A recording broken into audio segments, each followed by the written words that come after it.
What's going on, guys? Nate's Auto DIY. Today we're going to be doing an oil change on a Ford truck. As you see, there's the oil pan here and the oil filter.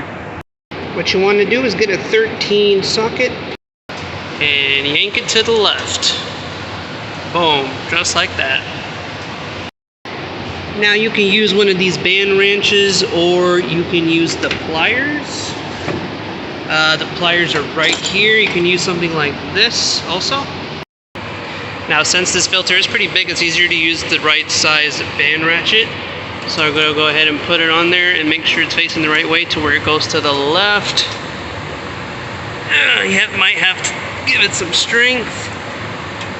It's easier to go from the very bottom or the very top, and then you should be good. Now just untwist the drain plug and let it fall. Or if you can catch it, but in this case it's pretty hot, so going to drop it and wait until it drains, and while it's draining you can go ahead and loosen up the filter as well. Got the oil filter loose, let it drain a bit, and then you can take it all the way off. Alright, now just go ahead and tighten your drain plug. Just turn it to the right until it is snug. No need to over tighten these things, just give it 2 or 3 tugs afterwards. I already put the filter on. It's pretty self-explanatory, and you're all done with the oil change. Thank you guys for watching. Subscribe, like.